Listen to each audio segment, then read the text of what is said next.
మీ కాన్షియన్స్కి వచ్చేసరికి ఏదైతే ఉందో మాజీ ఎమ్మెల్యే రాకుండా అడ్డుకోవడం, మీరు సమావేశాలు పెట్టి వస్తే అడ్డుకుంటామని చెప్పడం జరుగుతుంది. అంటే గతంలో జరిగిన దానికి ఈ కౌంటర్ అనుకోవచ్చా? ఇప్పుడు వాళ్ళే అంటున్నారు వెన్నెల ఒకసారి ఉంటుంది, మళ్ళీ పగులు ఒకసారి ఉంటుందని. మీరు అది ముందే ఆలోచించాల్సింది. మీరు ఎన్ని చేసినారు మీరు చెప్పండి. ఈ పొద్దు ఐఏఎస్ ఐపీఎస్ ఎందుకు లోపలికి పోతుంది? ఎవరు అవసరపడుతున్నారు? ఎవరు? There was no law. ఇప్పుడు మామూలుగా ఏమున్నాయంటే రెవెన్యూ లా ఉంది, ఏమే ఐపీఎస్ ఉంది, ట్రాన్స్పోర్ట్ యాక్ట్ ఉంది, ఎక్సైజ్ యాక్ట్ ఉంది, అన్ని యాక్ట్లు ఉన్నాయి. ఎందుకు పెట్టారంటే ఆ ఫీల్డ్లో తప్పు చేస్తే వాళ్ళని శిక్షించాలా ఆ రూల్ ప్రకారం అని. మరి ఓటర్ వెహికల్ అట్లా ఆడలేదు, బండ్లు సీజ్ చేసి ఆడబెట్టు, నువ్వు దొంగవి తెచ్చినావు, ఒకవేళ దొంగవే తెచ్చినాలే, దానికి ఒక యాక్ట్ రూల్ ఉంది. ఎందుకు పోకుండా దీనికి ఐపీఎస్ అనేసినారు? ఆ రోజు మీరు చూడలేదా? రాత్రి పగులు కనపడలేదా? ఈ పొద్దు మళ్ళీ రాదు ఆయన మాట్లాడదా జగన్ రెడ్డి సార్, జగన్ కావాల్సిన వాడివి, అమ్మ యాడ్ది కాదు, ఇక్కడిది మన తాడిపత్రి మండలం నుంచే వచ్చింది. నాన్న అంటే మాకు చాలా ఇష్టం. నాకు ఇష్టమైన నాయకుల్లో ముగ్గురే. ఒకరు వచ్చి ఇందిరాగాంధీ, నెక్స్ట్ సంజీవ్ రెడ్డి, నెక్స్ట్ రాజశేఖర రెడ్డి, ఆప్యాయతగా రాజశేఖర రెడ్డి. ఎంత ఏమున్నా కానీ ఎక్కడ ఉన్నా కానీ రా ప్రభా అనేవాడు. మరి నువ్వు ఎందుకు అట్లా తయారైనావు? ఏం మాట్లాడుతున్నావు? మళ్ళీ మేము వస్తే రెండు చూపిస్తావు. ఏం చూపిస్తావు? కొడతావా? ఇప్పటికే చేసినావు. ఆ మాట మాడద్దు, నిజంగా మాట్లాడద్దు. ఒప్పుకోరు ఈ జనం. అప్పుడు ఉండే అబద్ధం మన వాళ్ళు పెద్దవాళ్ళు అంటే వాడికి గడ్డం తీయద్దంటే గడ్డం తీసేవాళ్ళు కాదు, రే వాడికి ఉతకద్దంటే ఉతకద్దు. ఇప్పుడు అట్లా లేరు.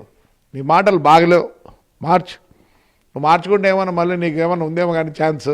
నువ్వు ఇలానే మాట్లాడతా అంటే నీకు లేదు. రాజకీయం సమాప్తం, సమాధి అయిపోతుంది నీ రాజకీయం. మాట్లాడాల్సిన పని లేదు. నేను బాగా ఇచ్చేస్తా అని చెప్పు. మా వాడు ఉన్నాడు, మా పెద్ద ఆయన. ఆ పొద్దు ఈడ డిస్ట్రిక్ట్ కోర్టులో ఆర్డర్ వస్తే నువ్వు రానిచ్చినావా? హైకోర్టులో వస్తే రానిచ్చినావా? పోనీ హ్యూమన్ రైట్స్కి పోయి తెస్తే రానిచ్చినావా? ప్రెసిడెంట్ ఆఫ్ ఇండియాకి పోతే ఆయన పంపించినాడు, ఆయన రచ్చినావా? సుప్రీంకోర్టుగా పోయాల్సి వచ్చింది, రానిచ్చినావా? నేను ఒకటే ఏమన్నట్టు కోర్టు ఆర్డరా? ఇప్పుడేం నువ్వు తిరగడం లేదా నాయన? చెప్పు. పెద్ద ఓడుగురు పోతాను, యాడికి పోతాను అన్నీ చెప్పిపోతానావా పోలీసు వాళ్ళకే? మన ఏం చేసి సోనపల్లిలో హంగామా చేసి టబాకులన్నీ కాల్చి అందరిని భయభ్రాంతులు చేసిపోతే ప్రతి ఒక్క ఫోటో గూగుల్లో నువ్వు ఎక్కడెక్కడ తిరిగింది మా దగ్గర అన్నీ ఉన్నాయి. ఏది పొద్దునూకులు, ఏది పెట్టేది అప్లికేషను? నీకు ఆర్డర్ ఏమొచ్చింది కోర్టు? ఆయన ఎక్కడికైనా పోవాలంటే హెచ్ఎస్ఓకి ఆయనకు సిఐ గారికి ఫోన్ చేసి ఇన్ఫర్మేషన్ ఇవ్వాలి. నీకే వాళ్ళు సెక్యూరిటీ అవన్నీ ఇమ్మని ఆడ చెప్పలే. ఆల్రెడీ నీకు ఉన్నారు సెక్యూరిటీ, నాకే లేరు.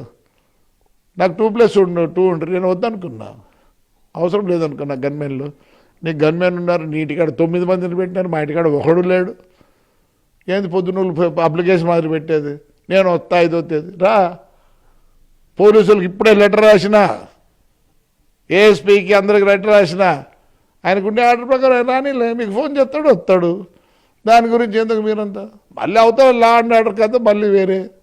ఏంది ఆయన పొద్దున్న రమ్మాను అండి, ఇప్పుడే తిరగడం లేదా? చెప్పండి, ఫోటోలతో సహా పంపిస్తాను, ఇప్పుడే పెట్టినా. ఏంలే వాడికి ఆ ధైర్యం లేదు వచ్చేదానికి. ఏందో ఒక అప్లికేషన్ పెడతాడు. ఏడికి పెట్టాలి అప్లికేషన్? ఫోన్ తీసుకో, ఉంటుంది సిఏ నెంబర్, ఫోన్ చేయి, నేను వస్తున్నాను అను. వాళ్ళు ఏం చెప్తున్నారు కోర్టు ఆర్డర్లో? ఆయన 5 మందితో రావచ్చు, 5 జీపులతో రావచ్చు. వచ్చినప్పుడు చూస్తాడు లా అండ్ ఆర్డర్ ప్రాబ్లం అని. పొద్దునకి ఏంది నువ్వు పెట్టేది లెటర్? రా 5వ తేదీ రా, పెట్టావు కదా. పోవడం లేదా? యాడికి పోలే? చందనకు పోలే, రాయలచెరువుకు పోలే, పెద్దోడూరుకు పోలే, సోనపల్లి పొప్పూరు మండలం తిరగడంలా, తాడిపత్రి మండలం తిరగడంలా. రే నీకు చేత కాదురా, చేతనైతే ఏంది ఒక ఫోన్ కొట్టిరా, ఎవరు వద్ద నీ తిరుగుతూ వాళ్ళే వద్దనేరా అవన్నీ తిరుగుతా అంటే పొద్దున్నూకులు అది ఒకటి తాడిపతికి రావాలనుకున్నా 5వ తేదీ రా రా ఎవరు వద్దన్నారు నిన్ను ఒక మాట చెప్పిరా ఏది పొద్దున్న లెటర్లు ఎందుకు చేతగానోడా ఇవన్నీ జిమిక్లు ఇది బాధేంలే మళ్ళీ జగన్ రెడ్డి ఎవరికన్నా ఇంకోటి ఇన్ఛార్జ్ ఇస్తాడు అది డే ఎవర్రని జిమిక్కులన్నీ చదువులే సందేలే ఏంటి జిమిక్కులు పడతాను రాసినావు కదా ఏమో ఫోన్ చేయి సార్ నేను వస్తున్నాను ఫోన్ చేయరా రే పోందా ఒక లెటర్ పెట్టేది వద్దన్నారు లెటర్ ఇప్పుడంతా తిరగడం లేదా చెప్పు నీకే పంపించమంటావా గూగుల్తో సహా పంపిస్తా నువ్వు ఏడాడ పోయింది ఏం పోయింది చేదనేదరా ఒక ఫోన్ కొట్టిరా పొద్దున ఏంది పేపరు ఎందుకు వద్దంటారు వాళ్ళ ఇప్పుడు వద్దన్నారు నీకు వద్దంట రా రా రా అవన్నీ తిరుగుతానవే పర్మిషన్ తిరుగుతానవా చేతగానోడా చేతకాంతం ఉండు పొద్దున్న లెటర్ పెట్టద్దు ఫోన్ కొట్టి చెప్పు లేదంటే చెప్పు రేపు మళ్ళీ హైకోర్టుకు పో సార్ నేను ఫోన్ చేస్తే అలో చేయలేదు సార్ అని ఎందుకురా నీ పొద్దు లెటర్లు పెడతాను రా నువ్వు రాకపోతే నేనే వస్తాను 5వ తేదీ